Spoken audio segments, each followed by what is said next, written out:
हरे कृष्णा।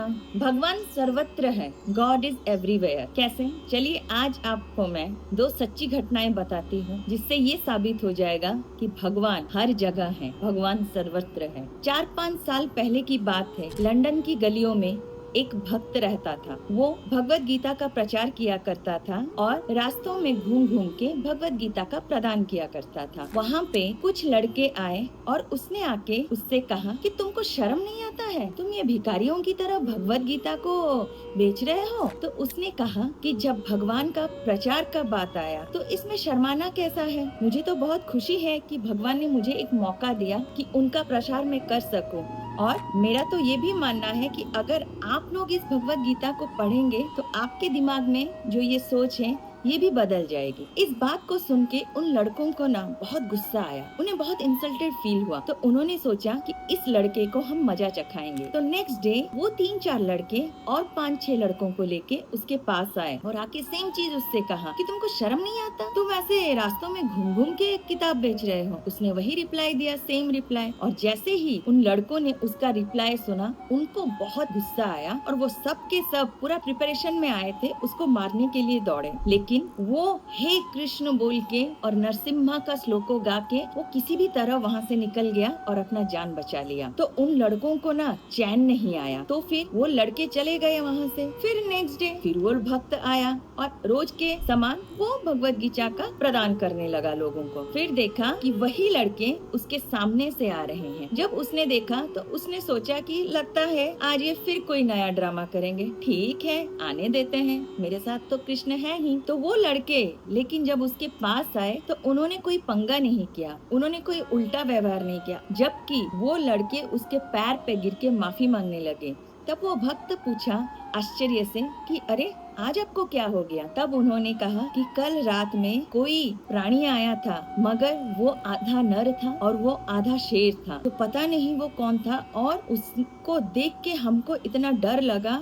और उसने कहा कि तुमने जो लड़के को आज परेशान किया है, जिस लड़के से तुमने मिसबिहेव किया है, उसको डराया धमकाया, मारने का कोशिश किया, कल जाके अगर उससे माफी नहीं मांगा तो आज मैं आके तुम लोगों को चीर के रख दूंगा। तब वो भक्त समझ गया कि ये भगवान नरसिम्हा ही है और उसने उन लड़कों को समझाया कि देखो भगवत गीता लो, इसमें जो लिखा है उसको पढ़ो, तभी तुमको समझ में आएगा कि भगवान हर जगह है और ये भगवत गीता का प्रचार मैं क्यों कर रहा हूँ। तो ये तो हो गया 4-5 साल पहले की बात। ठीक इसी तरह 500 साल पूर्व जब नवद्वीप में, जो कि वर्तमान में मायापुर के नाम से जाना जाता है, एक मुगल एम्परर था चांद काजी। जब वहाँ पे श्रीमन चैतन्य महाप्रभु अपने सहयोगी और वहाँ के निवासियों के साथ घूम घूम के कीर्तन किया करते थे, तो उसने देखा कि मुस्लिम रूल खत्म होने आ रहा है, लोग सब सनातन होते जा रहे हैं, सब लोग संकीर्तन कर रहे हैं। तब उसको बड़ा गुस्सा आया और उसने जाके सबको धमकाया कि कल अगर कोई भी रास्ता में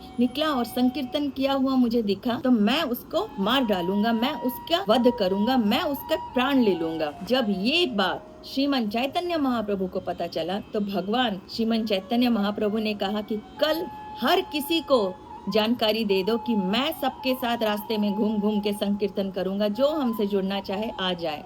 और आप विश्वास नहीं करोगे, गांव का हर एक निवासी श्रीमन चैतन्य महाप्रभु के साथ रास्ते में आके संकीर्तन करने लगा।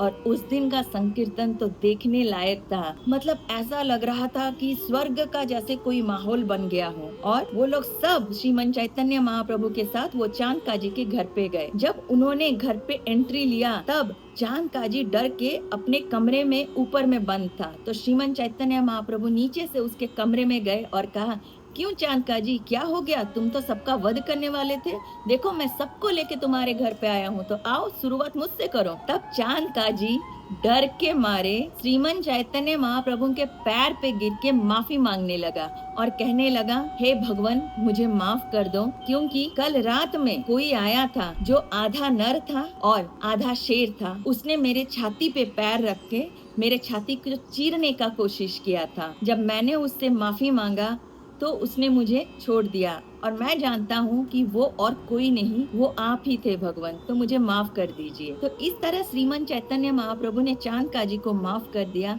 और उस पल के बाद से चांद काजी भी श्रीमन चैतन्य महाप्रभु का भक्त बन गया और वो भी उन निवासियों के साथ संकीर्तन करने लगा, हरि हरि हरि हरि का चैंटिंग करने लगा, हरे कृष्ण कृष्ण कृष्ण हरे हरे, हरे राम राम राम हरे हरे। इस महामंत्र को चांद काजी ने भी उस इलाके में और दुनिया भर में फैलाया।